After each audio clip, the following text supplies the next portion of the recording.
What's up, everybody? It's your boy 1BADYOTA. All right, today I'm just gonna do a quick review of the Power Stop brake kit that was put on the car. The Power Stop kit was the Z23 Evolution brake kit. So I first saw advertisements for Power Stop just watching regular car videos on YouTube. And I noticed a lot of people were using them. And I know we're all used to going to AutoZone or O'Reilly's or Advanced Auto, places like that, and grabbing like something, the cheapest thing we can find sometimes. Really not thinking about what we're putting on our cars, or how is it going to impact the stopping power of the car. So I know the average person really don't think about that, but that's something that we got to actually really start thinking about, especially for those of us who like to put bigger wheels on your cars, and you like to upgrade the power on your car. So being able to stop is key.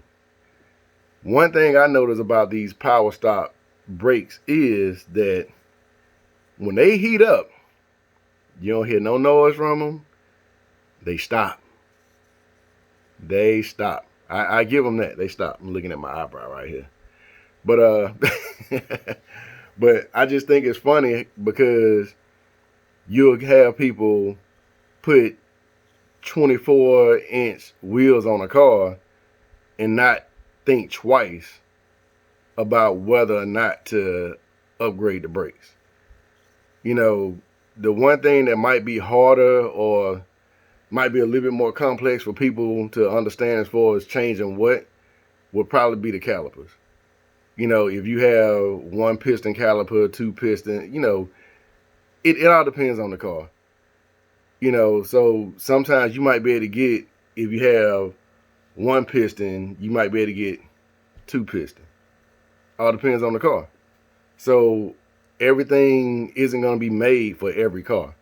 So you have to really research what you want to do with your car and what's going to be best for whatever application you're going to put on your car. Because at the end of the day, you're paying for it. You got to make sure it works, and you got to be satisfied with it. So when it comes to the brake kits that I bought, I like the fact that they came with the drilled and slotted rotors. They came with some very nice brake pads. They came with all the material I needed to put them in. So it was actually pretty easy. So brakes are actually, it is one of the easiest things you can do to a car, besides change a tire. But it's one of the easiest things you can do to a car. So I would advise anybody, if you need some brakes, check out Power Stop. Check them out. They make some really good stuff. I love it.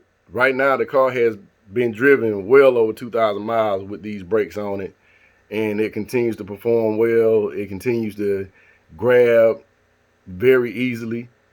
Even at a high speed, it grabs very easily from low to high speed. I can't complain at all.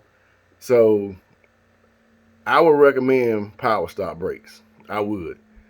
So if you are just one of those people, you just got a daily driver, and you just going to work or you just going to school, brakes, something like this might not apply to you.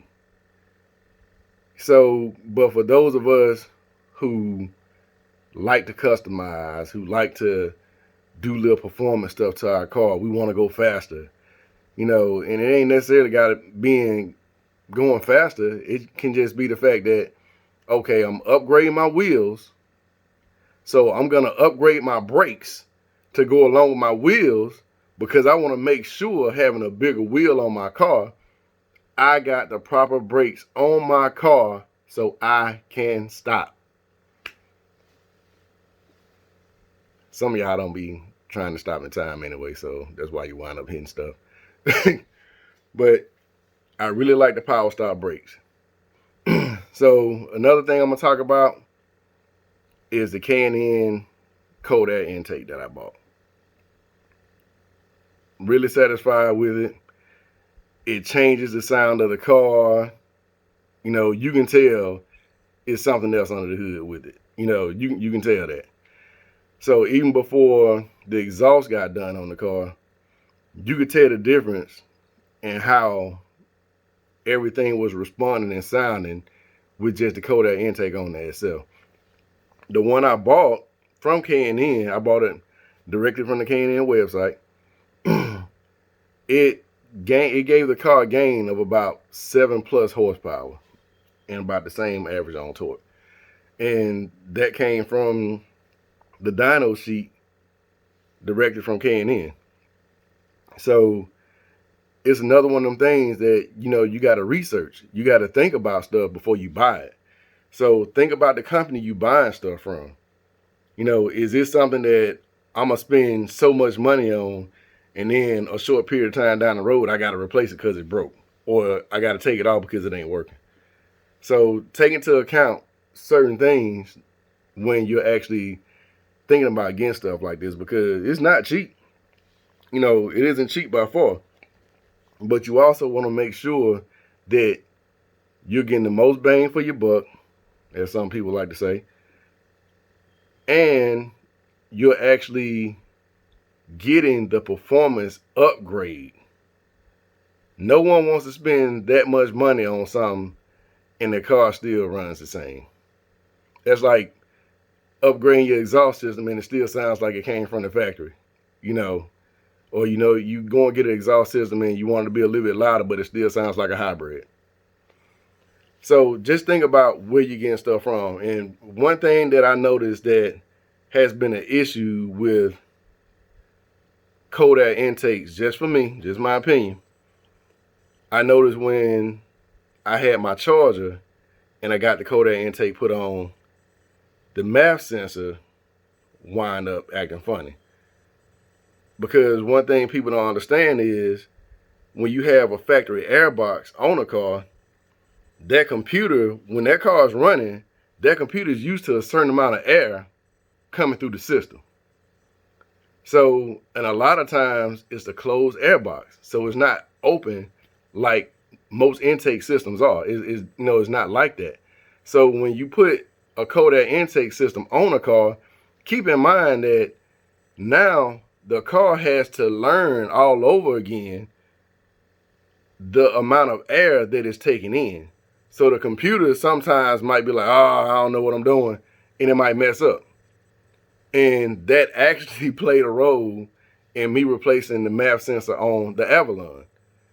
Because looking at the old MAF sensor compared to the new one, it was worn quite a bit. So more than likely it probably was the original one that came on the car, even though the car is only a 2015. But because of the air intake placed on the car and the increase in air being brought in, now all of a sudden that MAF sensor just wasn't enough. The worn down parts of it just weren't enough in order to make sure the car was going to run properly. So you might have to spend, you know, $100 or whatever to replace your MAF sensor, but at the end of the day, you wind up getting what you want. So that's just something that I noticed.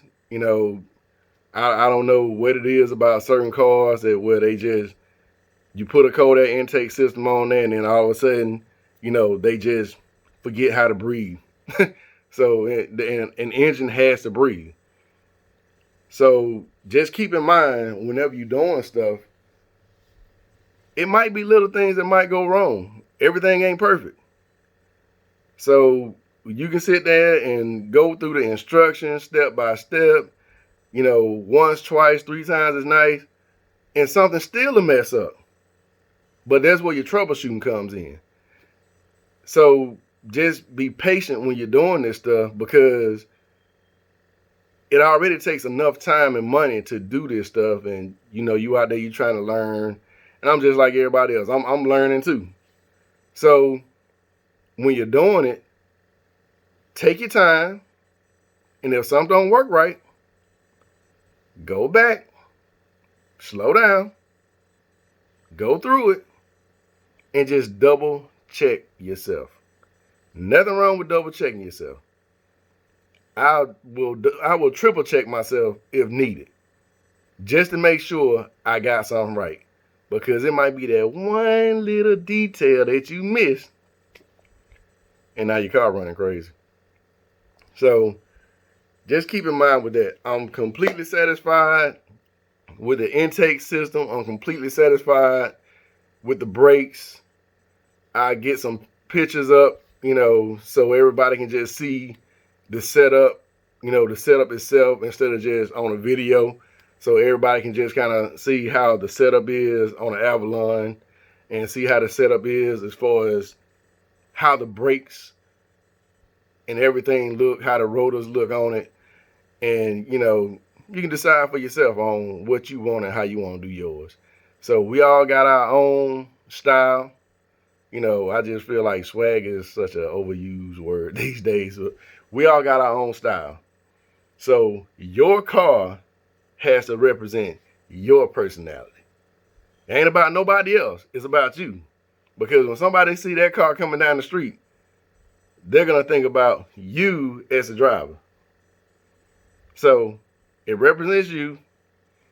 So let's keep on customizing. Let's keep on, asking questions. Let's keep on getting better with this. And let's keep on rolling. So this is your boy 1BADYOTA. I'm out.